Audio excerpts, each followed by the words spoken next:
بسم الله الرحمن الرحیم. السلام علیکم دوستانو، رفیع الله میری مت تاسو سره دی پنتون خانم. په دغه ویډیو کې تاسو ته خیمه دوستانو چې څنګه تاسو کولی شو خپل هاټمیل ایمیل چې دی په اوټلوک کې چې دی هغه کنفیګر کړئ.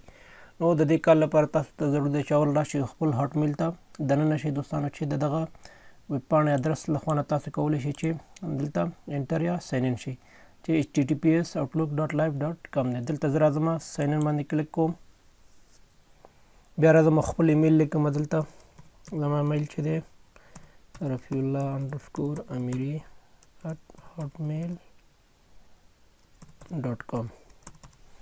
بیا نیکسٹ، بیا خپل پاسورډ ورکوم، بیا ساین ان، بیا ډونټ سیف نو.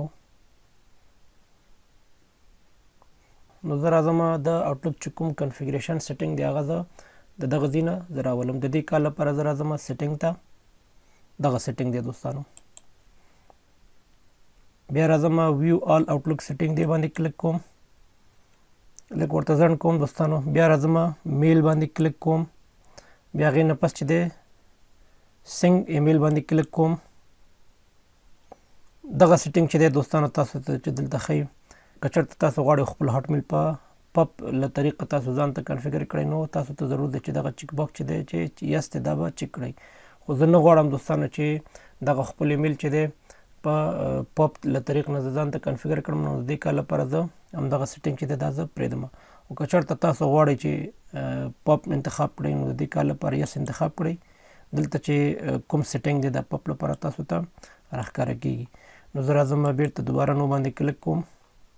دغه سیټینګ چې دی دا زه خپله اوس په اوټلوک کې کنفیګر کوم. نو زه راځم خپل اوټلوک خلاصوم، اوټلوک لیکم، انټر، لږ ورته ځنډ کوو. دغه ایمیلونه چې دي ما سره الریډي چې دی دوستانو دا را سره کنفیګر دی. نو د دې کار لپاره زه راځم چې بل اکاونټ اضافه کړم په دغه اوټلوک کې. راځم فایل ته، بیا راځم اډ اکاونټ دی باندې زه کلیک کوم. دلته چې دی خپل ایمیل ورکړئ دوستانو. زه راځم همغه رفیع الله _amiri@hotmail.com. بیا دغه ایڈوانس آپشن باندې زه کلیک کوم، لیټ می سیټ اپ مای اکاونټ مینولی دی باندې بیا زه کلیک کوم، بیا کنیکټ. دې ته هم لږ ځنډ کوو دوستانو تر څو بله وینډو چې دی هغه راښکاره شي. دغه وینډو چې دی دوستانو څنګه چې تاسو ته ما ویل، که چېرته تاسو د پپ له طریق نه چې خپل ایمیل سیټ کوئ، نو کولی شئ چې په دغه آپشن باندې یا په دغه پاپ باندې کلیک وکړئ.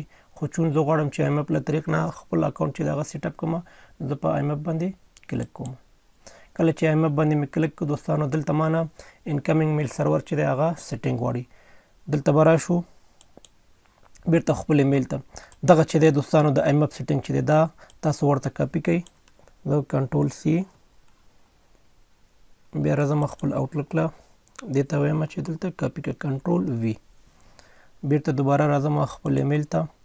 د دې چې کوم پورټ دی دوستانو 993 دی، او چې کوم انکریپشن میتود چې دی هغه TLS دی. زه ورته دغه 993 دلته لیکم. بیرته خپل اوټلوک ته راځم، دا چې دی 993 ورته لیکم. د انکریپشن میتود چې دی دوستانو TLS ورته انتخاب کړئ. چون زما اوټلوک چې دی دا 2019 دی، نو تاسو کولی شئ چې ورته SSL او یا /TLS ورته انتخاب کړئ. بل چې دی دوستانو د دې چې کوم SMTP آوټ ګوینګ میل سرور چې دی دا ورته انتخاب کړئ. بیا بیرته راځم دغه زه کاپي کوم، بیا راځم خپل اوټلوک له دلته ورته کاپي یا کنټرول وي. بیرته دوباره خپل ایمیل ته راځم. د دې چې کوم پورټ دی دوستانو دا ورته 582، او د دې چې کوم انکریپشن میتود دی /TLS دی. دا ورته زه کاپي کوم دلته 582، او دا چې دی دوستانو /TLS دی باندې زه کلیک کوم. بیا راځم نیکسټ. دلته اوس ما نه پاسورډ غواړي. د څه پاسورډ؟ د ایمیل. زه خپل پاسورډ ورکوم.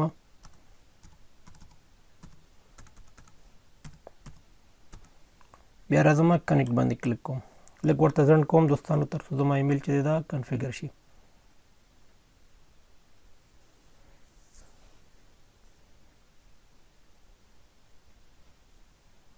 وګورئ دوستانو زما ایمیل چې دی په کامیابۍ سره زما په اوټلوک کې کنفیګر شو چې دلته تاسو ته ما ویل چې مالته ورته ایم اپ انتخاب کو دلته ماته ویل چې تاسو اکاونټ چې دی په ایم اپ کې دلته کنفیګر شو. نو بیا زه راځم ډن باندې کلیک کوم. دلته که چېرته زه راشم بیرته دوباره اوټلوک له دغه دی دوستانو زما اوټلوک چې دی د ایم اپ له طریق له دلته زما په اوټلوک کې کنفیګر شو. زه ورته کلیک چېرته ځنډو کوم نو زما ایمیلونه چې دي سلو زما انباکس ته چې دی هغه راځي. دوستانو دا چې څنګه تاسو کولی شو خپل هاټمیل ایمیل چې دی په اوټلوک کې کنفیګر کړئ. د نورو ویډیوګانو لپاره زما چینل سبسکرایب کړئ او د بل بټن کې کاږئ. تر بیا مو په خدای سپارم. ښه وخت ولرئ. الله پامان.